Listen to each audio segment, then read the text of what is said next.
Welcome, everyone. On behalf of the Freedom Project, I'm very proud to introduce Emily Yoffe, today Wellesley class of 1977 and a contributing editor for The Atlantic magazine. In addition to her work for The Atlantic, Emily is well known for the advice she dispensed as Dear Prudence for Slate from 2006 to 2015. Perhaps slightly less known, her previous role at Slate when she was their human guinea pig, during which time she demonstrated the surreal dedication to her career only a Wellesley graduate could show, and the vocational flexibility of her English major, vacationing at a nudist camp, working on the grounds crew for the Washington Nationals baseball team, and traveling back to colonial times as an historical reenactor, among many other antics. Emily Yoffe's work has been published widely in such venues as the Los Angeles Times, the Washington Post, and the New York Times. She is also the author of the award-winning book, What the Dog Did, Tales from a Formerly Reluctant Dog Owner.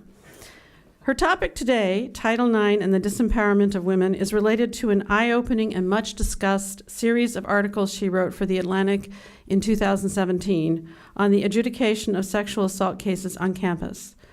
More recently, she has extended her analysis into the hashtag MeToo and hashtag Believe Survivors movements with courage and characteristic candor. Please welcome Emily Yoffe.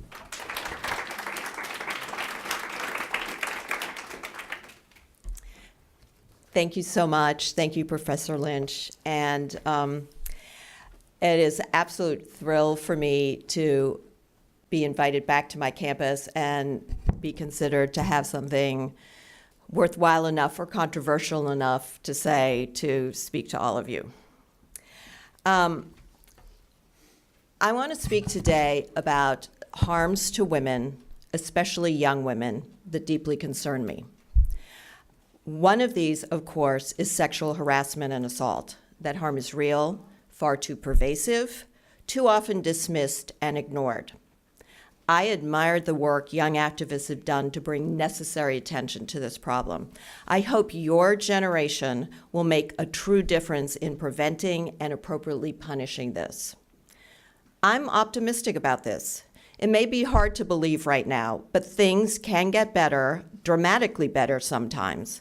In the past 20 years, complaints of sexual harassment to the Equal Employment Opportunity Commission have fallen by 40%. That represents real progress because 20 years ago, believe me, women did not feel freer to speak up about harassment than they do now. We will never eliminate all sexual violations, but there is no question addressing workplace harassment and finding better ways to deal with sexual crimes is a vital national issue. When I was a little girl, newspaper ads for jobs were listed under male and female headings. By the time I got to Wellesley, not very many years later, that world was dissolving. Many of my classmates said their mothers had wanted to be doctors or lawyers themselves. Then they got married, and that dream ended. My ambitious classmates arrived here with the intention of fulfilling their own dreams of becoming those doctors, lawyers, executives, etc., and they did. Have we achieved parity in work and life? No. But believing oppression is immutable and pervasive makes for stagnation and resignation, not progress. But instead of discussing what makes me optimistic, I want to talk about a series of interlocking concerns about ideas that are current and gaining traction that I believe will harm women's professional progress and will hurt them personally and psychologically. Some of these ideas have the power to seriously derail people's lives.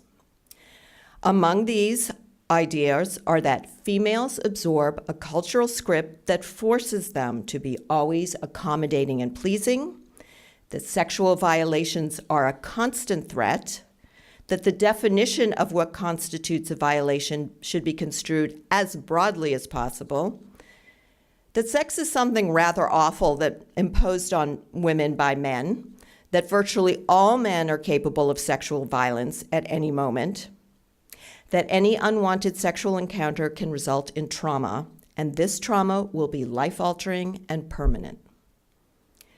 How do these ideas harm women? We are harmed when we are told falsehoods about our biology and free will, leading us to believe,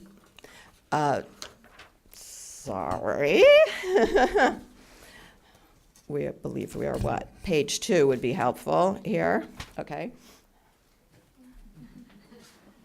I refuse to be traumatized by this.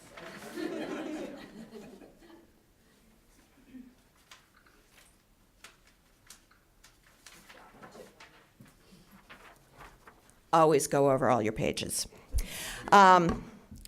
Leading us to believe we are programmed to be weak and without agency. We are harmed when we demonize men, and we proclaim they deserve collective punishment. We are harmed by believing we live in a world of constant peril, that our lives are always at risk of being shattered. How does harm to men hurt women? For one thing, we need supportive men as bosses and colleagues. There are not enough female mentors to go around. You do not want your male bosses to be fearful of you, to fear they will be perceived as propositioning or even grooming you by inviting you to join them on that out-of-town trip or a conversation over drinks. That kind of fear will mean that the opportunity to make the connections that advance careers will default to men. It harms us as part of a feminist philosophy if we abandon basic principles of decency, equality, and fairness. That will result in delegitimizing crucial efforts to address sexual violations.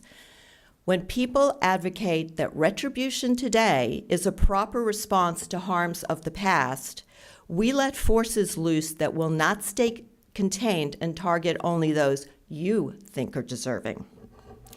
For example, in the 70s and 80s, this country experienced a serious and dramatic rise in violent crime. In response, harsh law enforcement measures were put in place. We became the most punitive country on earth, incarcerating more of our citizens than anyone else.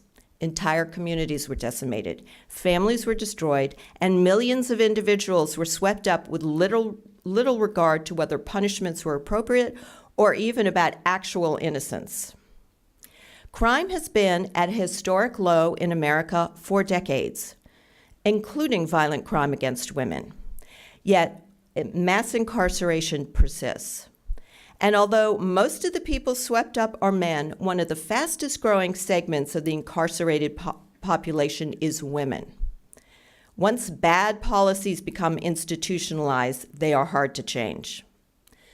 About 5 years ago, I started writing about campuses and sexual assault, investigating what happened in the wake of the Obama administration's high-profile effort to end sexual assault on campus. That was a worthy goal, but in execution, it had taken a damaging turn. Even Ruth Bader Ginsburg has expressed concern about this. Definitions of sexual misconduct on campus inflated to include virtually any encounter with any kind of sexual contact. For example, the Obama administration's definition of sexual violence, as described in their Model Campus Sexual Assault Survey, included what are descriptions clearly of rape, along with unwanted, quote, remarks about physical appearance and, quote, persistent sexual advances that were undesired by the recipient. In other words, sexual violence can include obnoxious remarks or even compliments.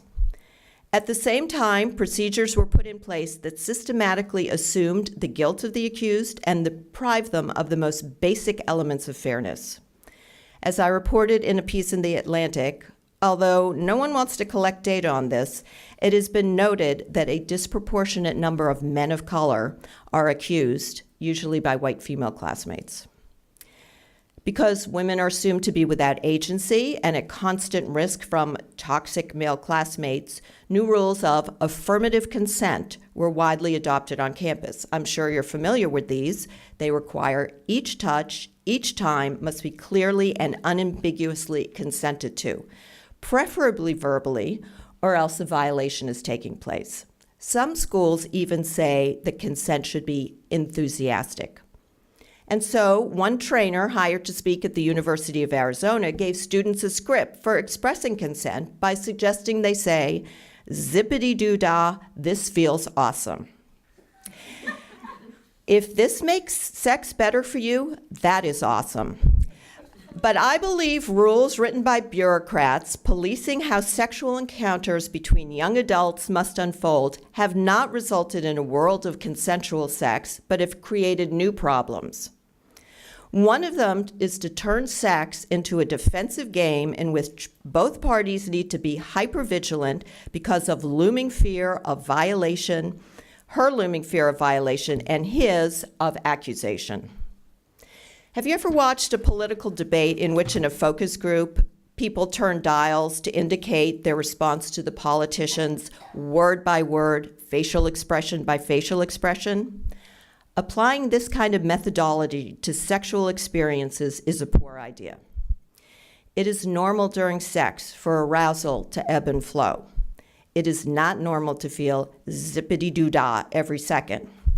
And if you believe that's how you're supposed to feel, it makes you more likely to bring a complaint about an encounter that left you cold. I believe unsatisfying sex is a largely unaddressed reason for many complaints. It's common in Title IX cases for both parties to have been drinking and for both to agree things began consensually. In many cases, her accusation is that at some point, he touched her genitals or performed another sex act without obtaining permission. Often this turns out to be not an attempt to violate a woman, but to please her. One scenario I've seen repeatedly is that he's had an orgasm, she hasn't, and he's doing his fumbling best to get her there. A recent podcast from Radiolab about sexual consent titled In the Know, that's N-O, describes one such case. He manually tried to stimulate her, she faked an orgasm, then later brought a complaint about non-consensual touching. He was kicked out of school. If your partner fakes it, how are you supposed to know you're not pleasing her? And should that be the basis for the end of your education? In response, the young female host of the podcast expressed the oft-held view that if someone feels she has been sexually violated, then by definition she has been, and the violated person is always right. This means there are no objective standards, there is no recognition that in accusation there are two sets of stories, there's no concern about lack of intent to harm, or some kind of due process for the accused. Last year, the New York Times newly named gender editor, Jessica Bennett, in an article described the conundrum of consent on campus and off, writing, quote, "Sometimes yes means no, simply because it's easier to go through it than explain your way out of the situation. Sometimes no means yes, because you actually do want to do it, but you know you're not supposed to, lest you be called a slut. What about when yes isn't really an enthusiastic affirmative, or an affirmative at all? What about a woman who doesn't feel she can speak up because of cultural expectations? Should that woman be considered unable to consent?" So Bennett, with all the power that accrues to her position at the New York Times, raises the possibility that women are inherently incapable of consenting. She's certainly right that sex can be ambiguous and confusing, but we don't resolve that by blaming others for our own choices. I agree with Margaret Atwood, author of The Handmaid's Tale, who has written she doesn't believe that, quote, "women are children incapable of agency or making moral decisions." Take the case that I know of a college student brought up on a Title IX charge for a non-consensual encounter. He and a female friend who had been flirting for a while, late one Saturday night, and so many of these stories happen late one Saturday night, began hooking up. He asked her throughout whether what he was doing was okay, and she continuously said yes. The embedded dynamics of this are standard. The onus is on him. He is doing sex to her, and he is the one who must seek consent. I will also note that, of course, men can violate other men, women can violate other women, and women can violate men. But in the world of Title IX and MeToo, we're overwhelmingly talking about accusations women bring against men. Later in this case, word got out among the friends about the hookup. She was embarrassed, and she ended up filing a complaint. He told the Title IX investigator that he sought and got permission for everything. She agreed with him. But she explained that his questioning was so persistent that it felt coercive, so she kept saying yes, even though she really didn't want to be having sex. So in seeking consent, he was violating it. There was a hearing, he was cleared, but both students suffered greatly. She had been encouraged by the Title IX office to see herself as a victim, but in the end was told his account was actually more credible.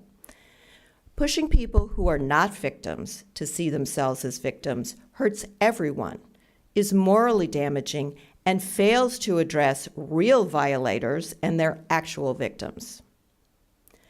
Last year, MeToo erupted with shocking and appalling revelations about Harvey Weinstein and then other men who truly abused power to entice women, sexually attack them, and then threaten their careers if they spoke up.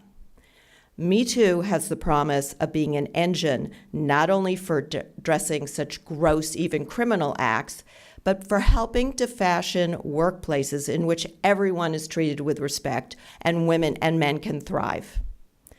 But now there is growing concern about MeToo. I share it because I see that many of the unfortunate aspects of Title IX are spilling beyond the ivy walls and becoming part of MeToo. The same vague but expansive assumptions of what constitutes sexual misconduct, and the same lack of due process for the accused. Several recent national polls, one by NPR, showed that substantial numbers of the public shared these concerns. Even the founder of MeToo, Tarana Burke, in a recent interview, speaking about how men have been punished since MeToo began, said, "Some stuff that's happened has been heavy-handed." Outside of school, there's no Title IX office. But there are other ways accusations can be made. There are circulating lists of shitty men in a given industry. One man who is accused of rape on a shitty media men list says although he has never raped anyone, his career has been ruined. He has filed suit against the young woman who first compiled the list. Sometimes accusations appear on Twitter or Facebook. Here's an example of how this plays out. Until recently, Jonathan Kamen was a very successful young journalist. He's 32, who was the Beijing bureau chief of the Los Angeles Times. 5 years ago, he and a female friend, a fellow expat in China, went out drinking, flirting, and ended up back at her place. They got into bed, started making out, and undressing. Then she decided she wasn't interested. She stood up and told him so. He laid there, she says, and pouted. They talked about having sex, and she says he started to whine. Instead of insisting he leave, she concluded the easiest way to end this awkward situation was to get back into bed and have sex with him. The next day, she was disappointed in herself and him and wrote him an email complaining about what happened. He called right away and apologized. They continued to see each other socially and eventually fell out of touch. Then MeToo broke, which made her rethink this long-ago incident.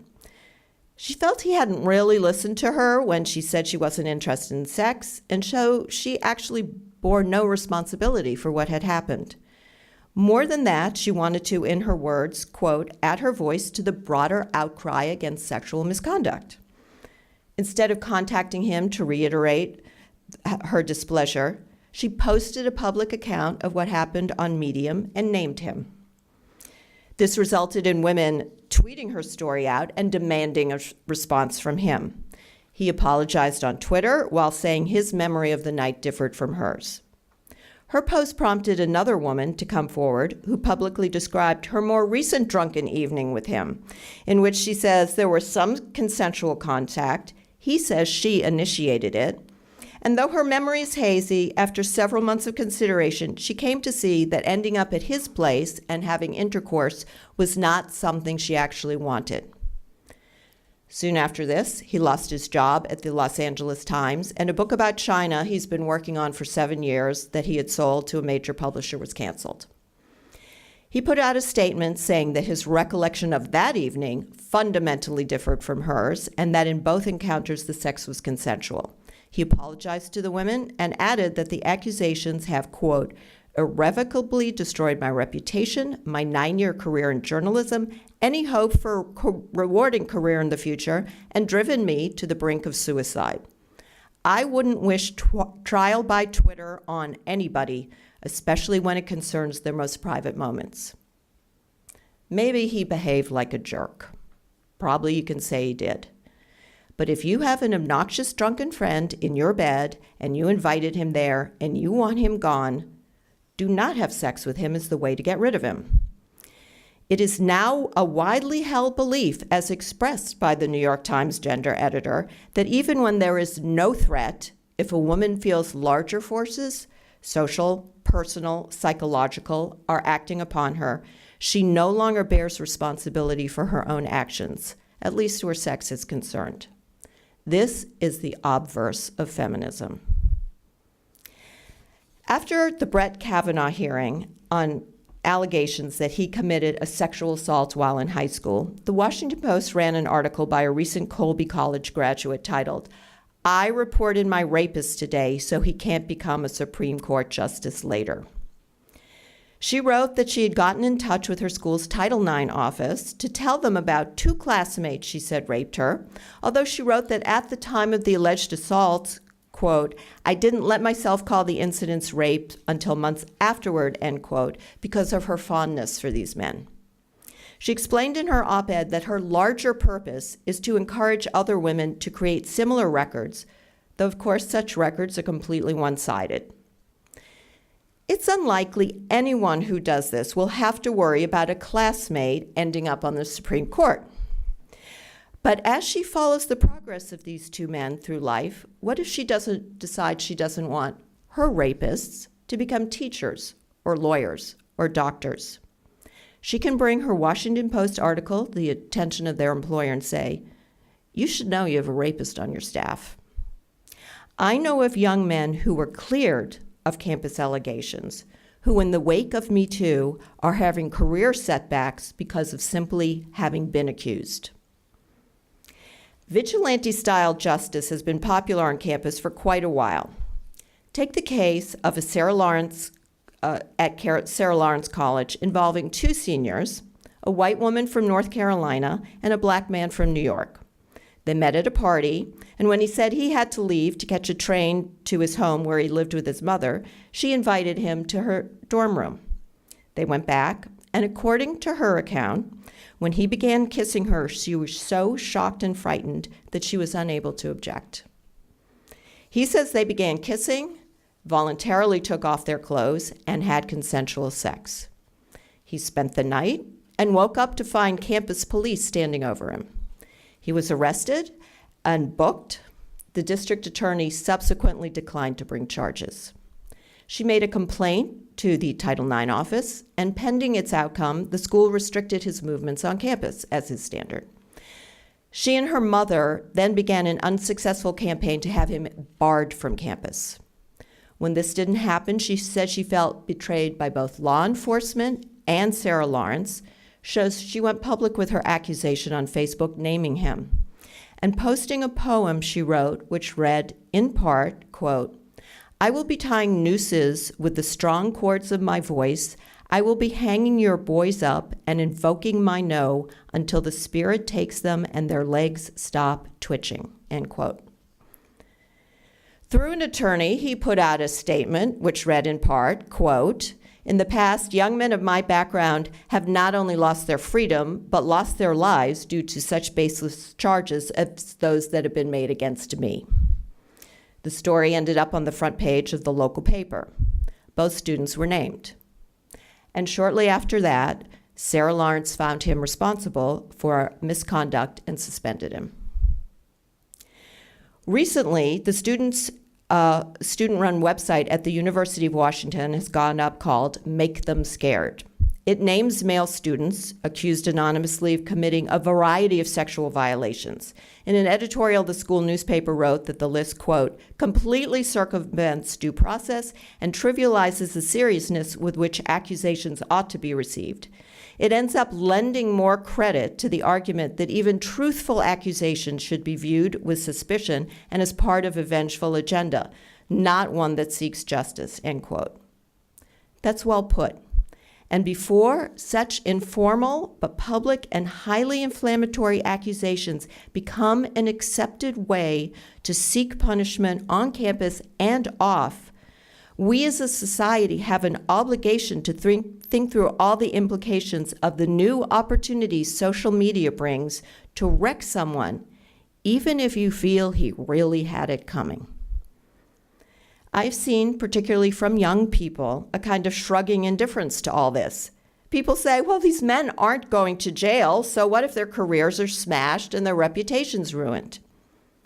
I bet every student in this room is hoping to do big and important things with her life. Imagine that someone reports something negative about you on social media, something you believe to be false, and the opportunities you thought you would have in life have ended. Those are the stakes here. You also surely have heard that it's always safe to simply believe the accuser because we know only about 2% of accusations are false. This is false. We simply don't have any good data on false accusations and likely never will. And seeking to determine the exact number of accusers who are deliberately deceptive misses the point that in many cases, especially those that never reach the criminal justice system, disagreement about what happened turns on differing interpretations of a similar set of facts. In any case, a decent society does not make conclusions about the guilt of an accused person based on statistics. The idea that all women are victims of all men, #allwomen, leads to another set of assumptions about men. That is, they are brutal, and even the ones you know are capable at any moment of inflicting violence in response to sexual rejection. In The Atlantic, Megan Garber explained that no is often, quote, the word of last resort for women because she writes, quote, there is the threat always of a sexual encounter escalating into violence.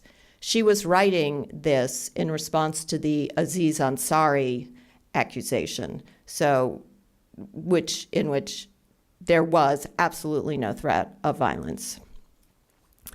The idea that all women in America are in danger from #allmen is absurd, and living in fear of men is debilitating to women. Men are described as having subhuman, or at least sub-female, ranges of emotions. Take this example from a student-run class at Brown University called, quote, Unlearning Toxic Masculinity. It's one of many such classes taught at colleges around the country, although probably not here at Wellesley. The syllabus explains that one of men's problems is that they, quote, will often resort to violence to resolve conflict because anger is the only emotion they have been socialized to express, end quote. Does this sound like the men in your lives? Your fathers, brothers, teachers, doctors, friends, boyfriends? The belief that all men are inherently violent inspires a popular feminist response, which brings us to another hashtag, kill all men. This was in the news earlier this year when Sarah Jeong, a 30-year-old Harvard-trained lawyer, was hired by the New York Times editorial page. It was soon revealed that for years she had been posting inflammatory tweets, especially about men, things such as, quote, oh man, it's kind of sick how much joy I get out of being cruel to old white men, end quote, and quote, kill all bad men still kills all instances of men, end quote. Of course, I don't think anyone who uses kill all men intends to kill all men. But it's become an accepted feminist imperative to declare one's violent man hatred. Susanna Danuta Walters, director of the Women's Gender and Sexuality Studies program at Northeastern University, wrote a recent op-ed in the Washington Post that vehemently attacks men. She wrote of men, we have every right to hate you. said that all men should step away from all positions of authority and suggested, quote, maybe it's time for us to go all Thelma and Louise and Foxy Brown on their collective butts. Imagine a male professor publishing such things about women. We live in a world in which violent rhetoric is too prevalent and is influencing the real-world behavior of extremists and the mentally imbalanced. Feminists, of all people, should understand the malign forces that are let loose when you characterize half of humanity as less worthy than the other half.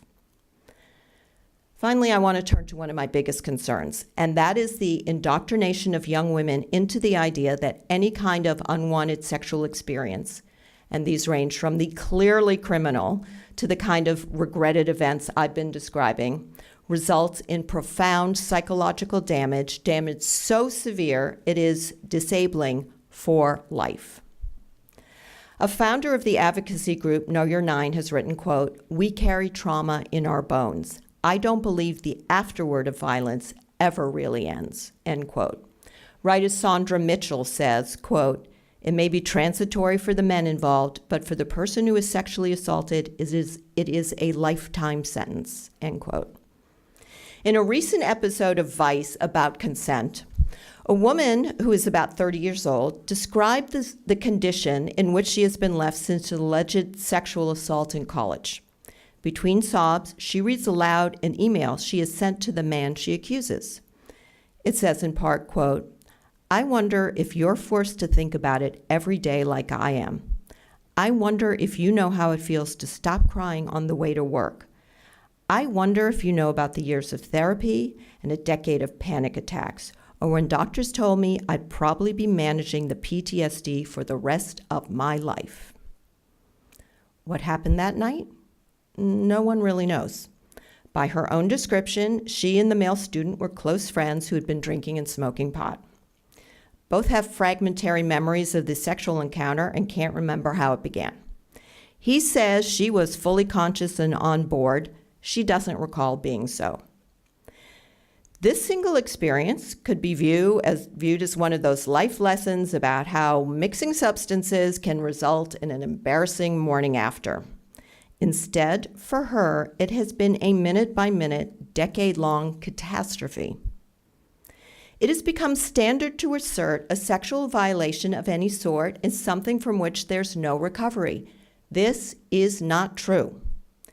There is no sexual assault module in the brain that gets activated after having a bad, even horrendous sexual experience. Everyone, of course, is entitled to their own responses to life's vicissitudes. In the sexual realm, people can be badly damaged by other people. But I fear young women are hearing and absorbing a self-fulfilling prophecy of doom, which will result in years of unnecessary suffering. It's also profoundly unfeminist. Buying into the idea that a sexual assault, above all other bad things that can happen, is permanently disabling, relived in an endless amplifying loop, means some guy, maybe a jerk, maybe someone despicable, maybe just a mutually stoned friend, holds the key to your psyche for the rest of your life. This is way too much power to give to someone else. How do I know that one is not psychologically condemned after a sexual violation? Because I have experienced a variety of them, including one that was similar to what Christine Blasey Ford described as Brett Kavanaugh's Senate hearing. Another was what would be described today as a date rape. There have been more. When I was about 15, my best friend's father gave me a ride home from their house, parked his car in front of mine, and started babbling about how men get angry and frustrated when their wives won't meet their needs. Then he lunged at me, put his hands on my breasts and his mouth on mine. I shoved him off and got out of the car. I knew this was a sick and horrifying violation, and it shook me deeply at the time. I never told anyone till I wrote about it a few years ago. I now feel I was fortunate that there wasn't the idea back then that such experiences would forever mark me, even destroy me. Some part of me was even proud of myself for how I handled it. What troubles I've had in life, and I have had troubles in life, have nothing to do with these events. And I am not in denial about this. That I'm fine doesn't make what happened fine. It doesn't excuse or diminish the wrongness of it. It means that none of these men have the power to write the script of the rest of my life. And I'm not the only person to feel this way. Novelist Lionel Shriver wrote recently that she experienced a serious sexual assault as a young woman, but that, quote, I can testify that what happened to me does not haunt my adulthood unduly and does not explain all my problems. Moving on is possible, and we should start celebrating resilience as well as bearing our scars. When she was 20 years old, University of Chicago philosopher Martha Nussbaum invited an older man back to her off-campus apartment with the intention of having intercourse. She wrote recently, what I did not consent to was the gruesome, violent, and painful assault that he substituted for intercourse, end quote. She explains in the piece her reasons for not reporting him to the police and wrote, quote, I am very lucky. I've never experienced any sexual trauma from this episode, and to this day, I think it has affected me almost not at all. I've had a very happy life in sexual and other respects. Even MeToo founder Tarana Burke is worried about the push to focus on trauma.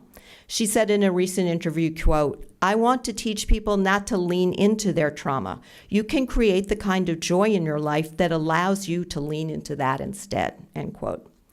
But in our culture today, where trauma is elevated, even celebrated, this other message is not getting out.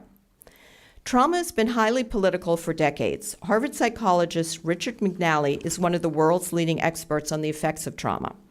His book, Remembering Trauma, lays out the science of trauma in the brain and also describes two now little-remembered episodes of moral and sexual panic in the 1980s and 90s.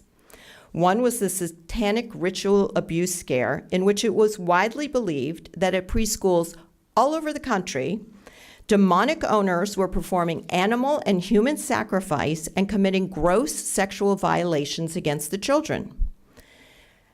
At the same time, a recovered memory movement was explaining to women that many of them were victims of repressed memories of early childhood sexual abuse, usually by their father, violations which explained all the distressing things they were experiencing in their adult lives, from eating disorders to romantic troubles, anxiety, etc. As a result of the trauma wars of the 80s and 90s, innocent daycare workers were convicted and served long sentences. Many of them were women. And families were torn apart over false allegations of incest. Entire professional fields were corrupted. Psychologists promulgated junk science, and law enforcement diverted massive resources to investigate preschools. Finally, a band of brave professionals, psychologists, psychiatrists, lawyers, and journalists exposed these falsehoods at great personal risk, and these frenzies collapsed. But some of the same tropes from back then are being pushed today, such as that the accuser is always right and trauma lasts a lifetime. McNally writes that robust psychological research shows that people who focus on trauma they experienced and make it the organizing principle of their lives do far worse than people who reduce its importance. As he notes, with the expansion of what we consider trauma, we are no longer measuring the effects of objectively horrifying events on people. Instead, we are assessing individuals' personal psychological vulnerabilities.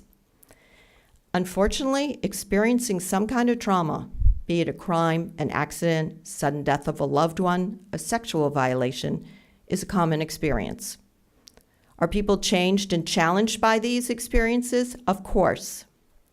But McNally writes that when more and more of life's stressors are viewed through the lens of trauma, we over-medicalize normal emotional responses and undermine resilience.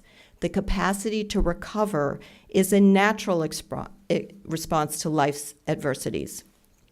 Let me return to the woman on the Vice episode. Her email was not just about explaining to her classmate the harm he had done. It was a fervent plea to bring about her healing. She wrote to him, quote, I wonder if you know that it's in your power to put a stop to this for me. It's always been in your power. You could still say you're sorry today. You could fix this at any moment. And so the two eventually agreed to be filmed having a session with a mediator. He was pushed to accept her version of events and take full responsibility for the aftermath. The mediator asked him to speak the magic words, and he said he was a rapist. At that, her tears dried, she became calm, and they embraced. For her sake, of course, I hope she did experience true recovery.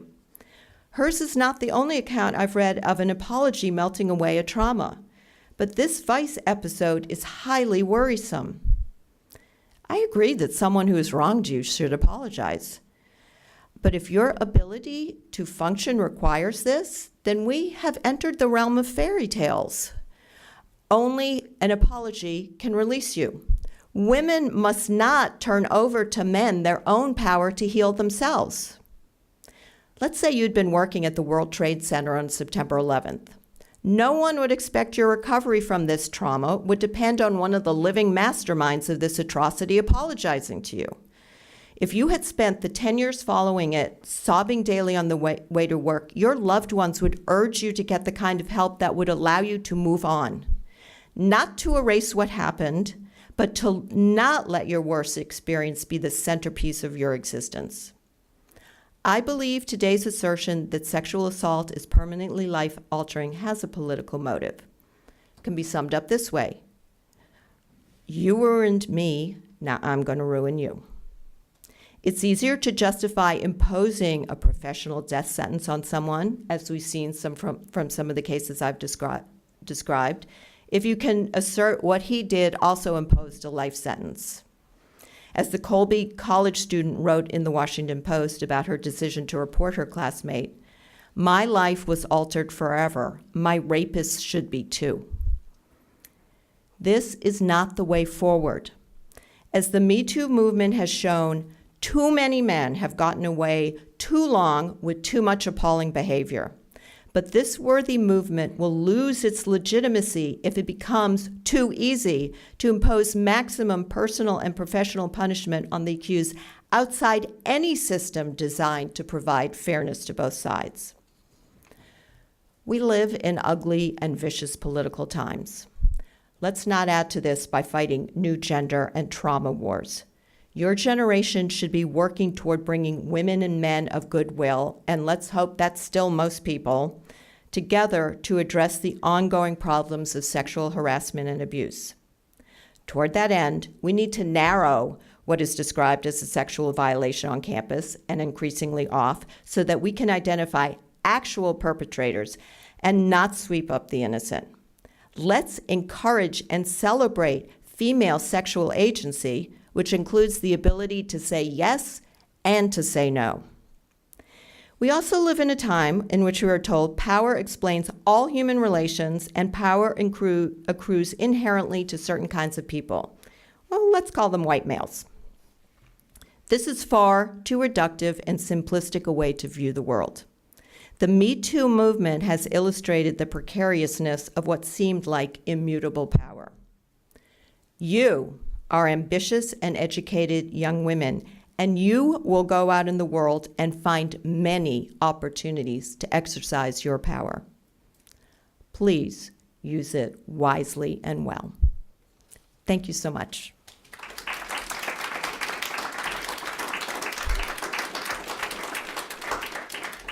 We're willing to take some questions. Absolutely.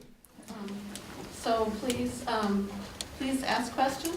Where's page 2? Oh, sorry. I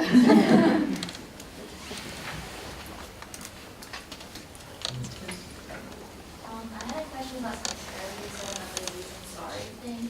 Mm-hmm. You said that one of the articles said to say no is to prevent no violence from happening.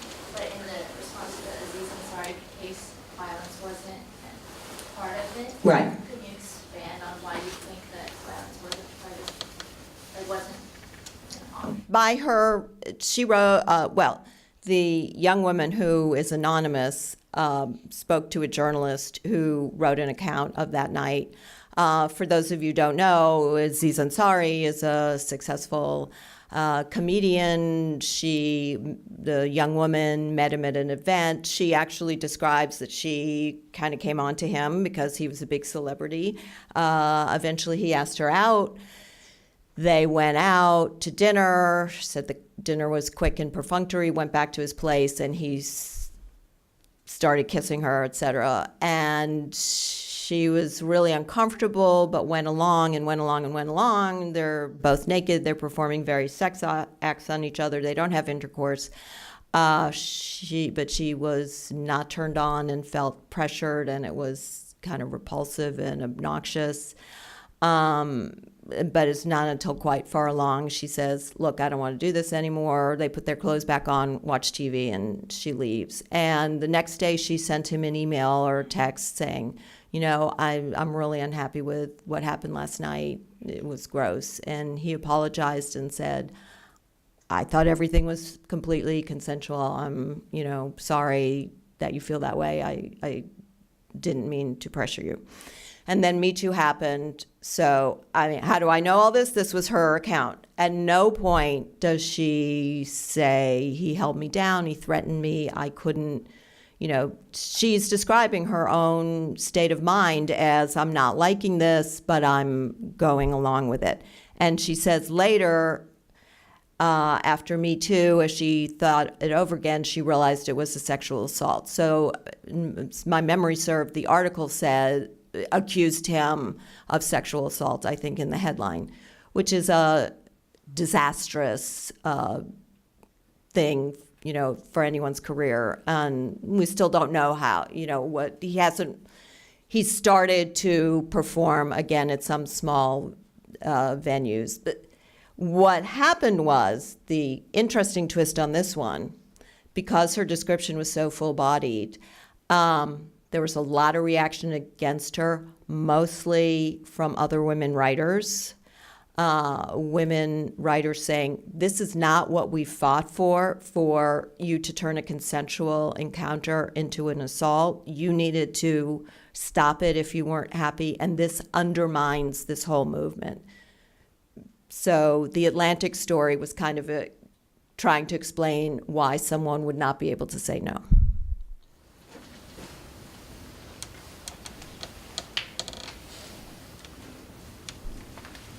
I was wondering if you could talk a little bit more about the issue of the disproportionate accusations against men of color by white women, because there's such a long history of that in our country. And to see it, what is the information that exists on this? I can tell you from doing reporting and trying to, I did a whole piece in the Atlantic on this issue itself, and my editor was like, okay, but just give me the data. And there is no data, and I'm not going to be able to give you the data. And the best that I could do, and I said, this is not statistically reliable. I have had a Google alert on campus sexual assault for many years now, and I just collect all this stuff, and any article in which race is mentioned or there's a photograph, because a disproportionate number of men of color are athletes. If you're a geology major and you get kicked off your school, the school paper is unlikely to write something about, hey, where's the guy who knew everything about quartz? If you're the quarterback and you are not on the team anymore, the school's going to notice. So things that would be in Title IX private become public sometimes with athletes. So that's a bias in my data, that maybe I'm disproportionately seeing athletes, who are accused. But I'm sorry, I don't have it in front of me. Something like around 6% of enrolled male students on campus are men of color. And just in the data I've collected in talking to other people who've dealt on campuses, particularly, it's interesting, sometimes elite campuses, of the cases that come through, it's disproportionately men of color.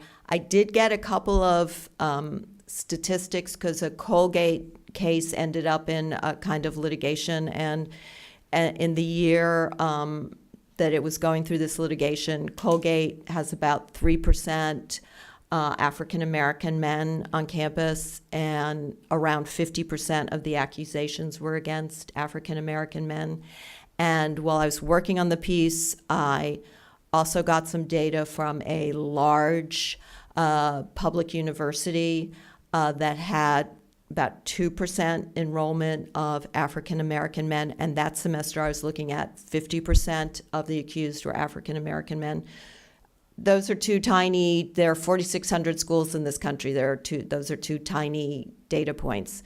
But enough people said to me that something is going on, and the Department of Education collects lots of racial statistics. The Obama administration put into place the need for K through 12 to collect racial statistics on disciplining of students, looking for bias against students of color. They never added higher education. I mean, the people I've talked to said, it's in whose interest is it to possibly collect data saying this, men of color are disproportionately affected by this. So I have that answer. The Department of Education could ask for this, and then we would start collecting data. Of course, caveat, once you ask for data, you change behavior.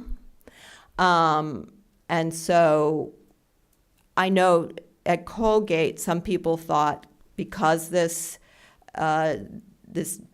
data became an issue, that Colgate kind of said, we need more Title IX cases against white guys so it doesn't look so terrible.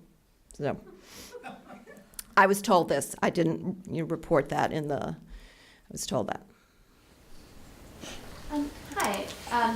Thanks for coming. You talked about professional death sentences, professional ruination, careers being destroyed.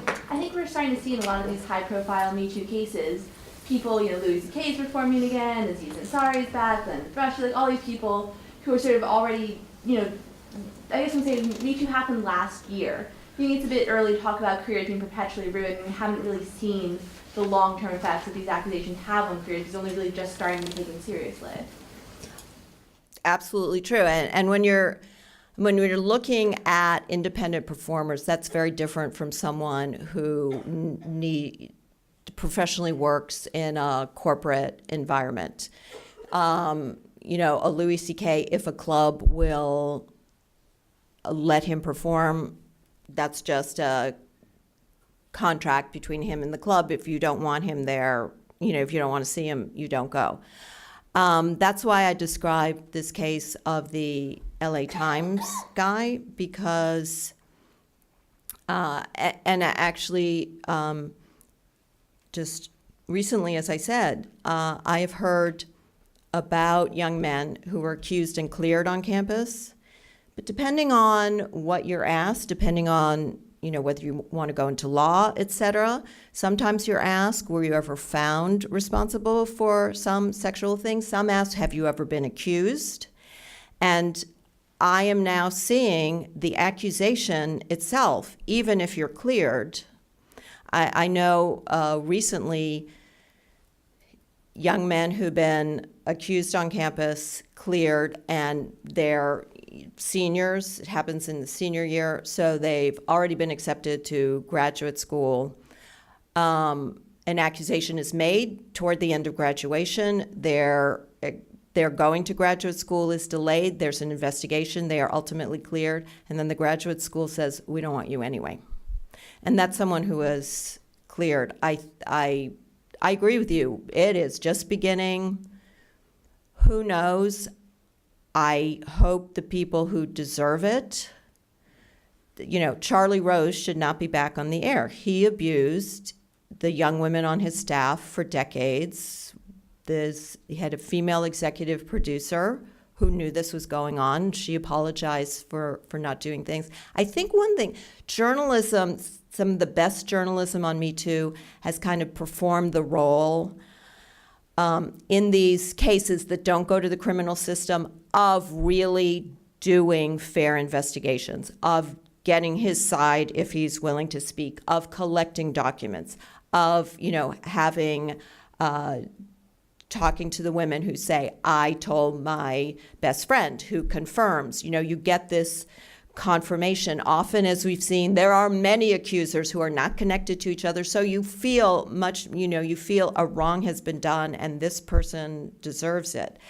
But just in the year, it's gone beyond that to, Aziz Ansari, I don't think by any fair definition committed sexual assault. Junot Diaz, who is the Pulitzer Prize-winning author, teaches at MIT, had a story in the New York Times which described him as being, the caption said, accused of sexual violence, but the story was verbal violence. And two women described him in public settings having misogynistic, rage-filled attacks against them. It turned out one of the events was like this. It was taped, and so they found the tape, and you hear the woman ask some question, and he gives this quite lengthy, pedantic answer with no rage and no misogyny. So has his career been ruined? No. Every speaking event he had, he was supposed to be a judge at various literary festivals. All that was canceled immediately. MIT investigated him, and talk to anyone who's been investigated for this kind of thing. That is not fun. They cleared him, so he's now teaching at MIT. But I saw a recent conversation between young feminists about MeToo, and one of them, Junot Diaz, came up, and one of them said, he will always be a predator to me. His obit will rehash this. His career survived, but as I say, this young man at the LA Times, who knows if he'll ever work in journalism again. So I think that the title of the lecture certainly casts, I think, a negative light on Title IX, and more specifically the suits and the allegations that have been brought under Title IX.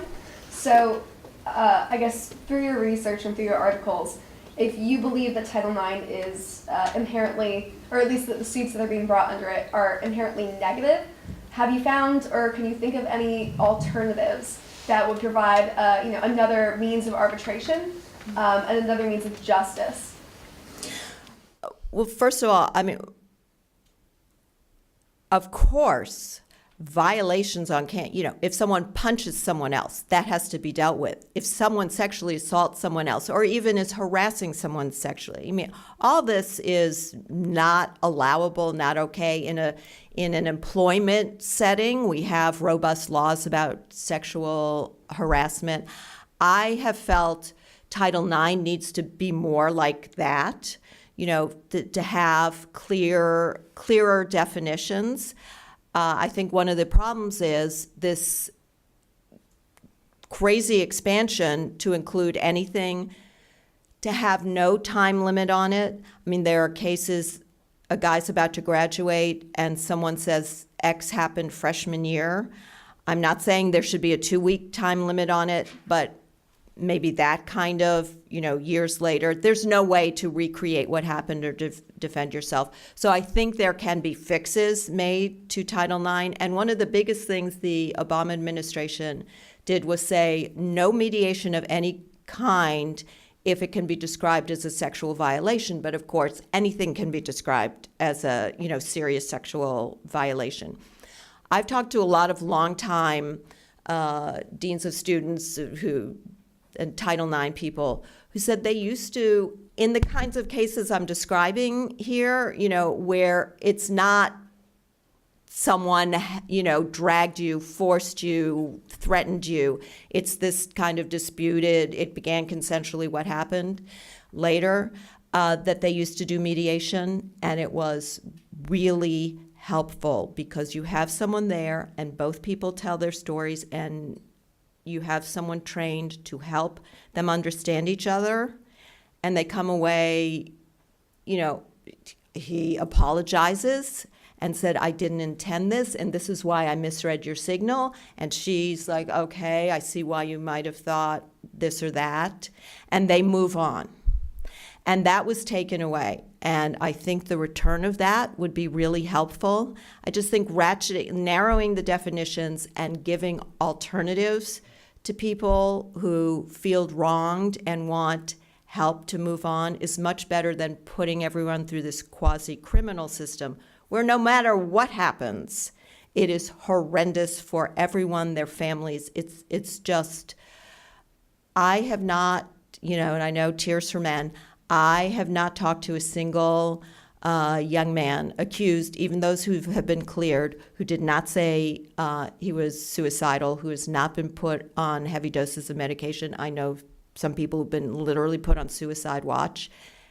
And this is not to diminish the tremendous anguish the women say they experienced from what he did. But that quasi-criminal process is devastating to both people, even if you get the result you wanted. And I think we need to really make sure that that happens when it should happen, and that there are other alternatives for cases that really shouldn't be slotted through that.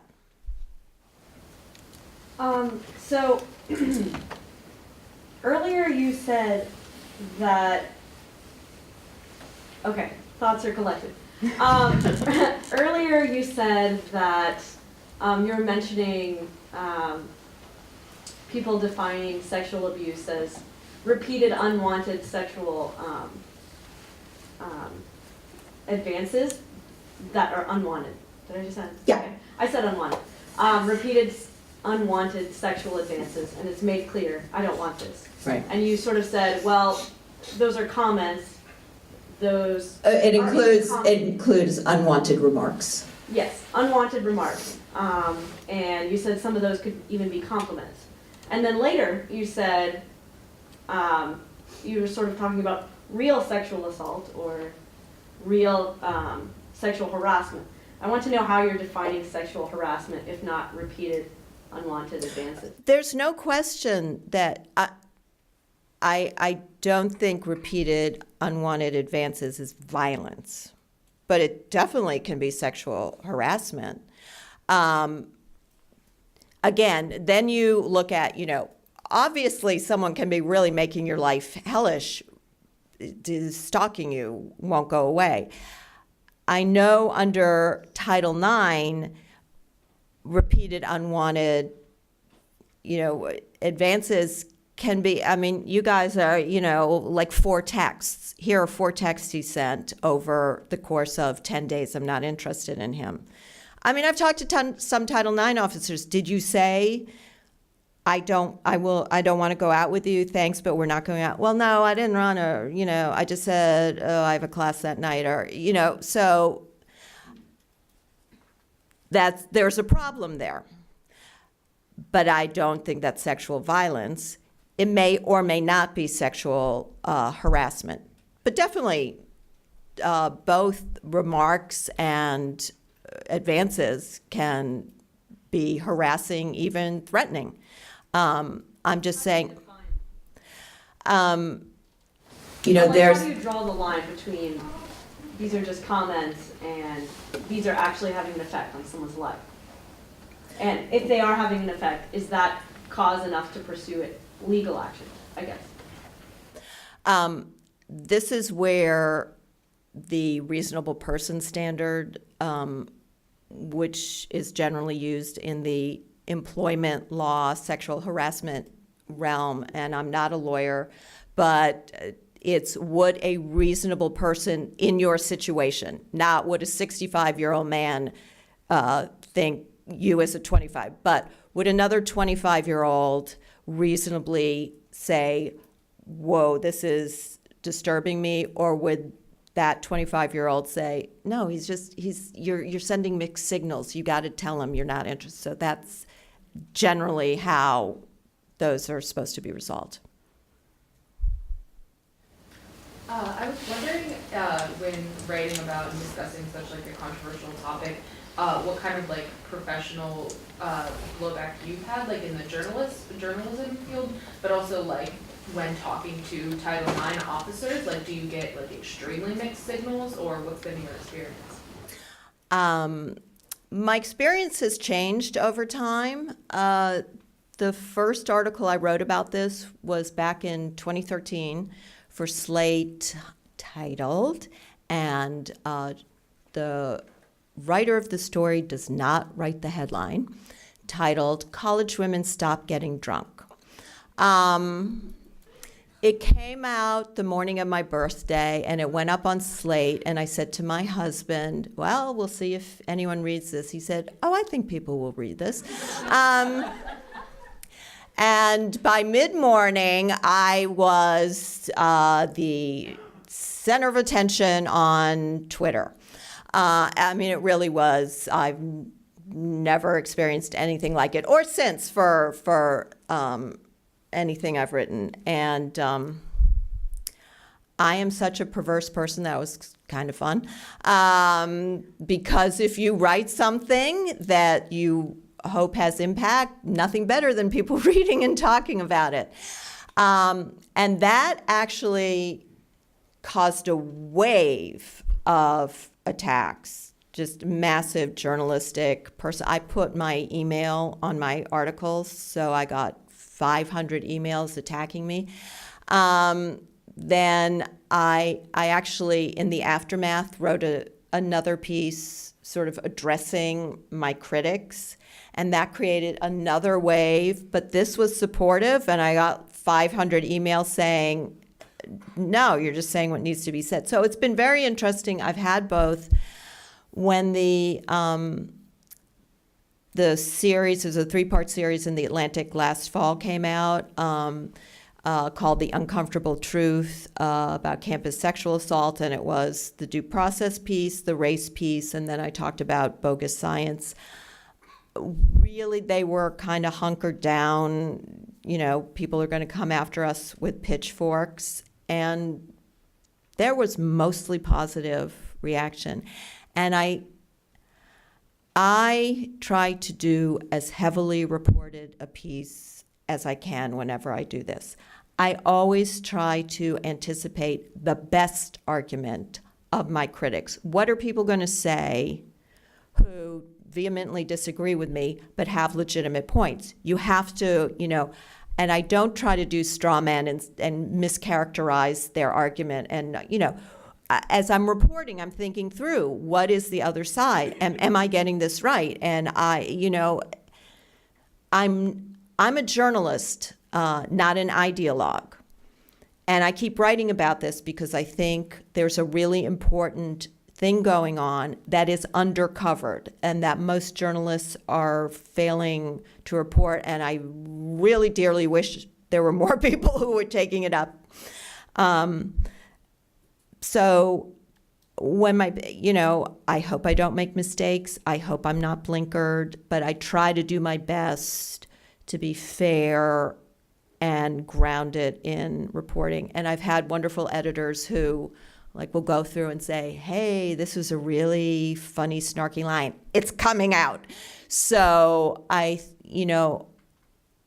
been helped by just trying to say, look, this is information that I think is important. So my dad works in a STEM engineering government agency, and kind of in the wake of all that has happened recently with MeToo and a couple of the other movements, he said that, in his very mostly male engineering firm, a lot of the men were kind of on the down low, kind of advised to not have closed door meetings with women and to kind of stay away from having conversations with them because they kind of have the vigilante power now to ruin their careers, which is someone who intends to go into work in the STEM field is really troubling to me because I feel like this is going to have an adverse impact on my career path.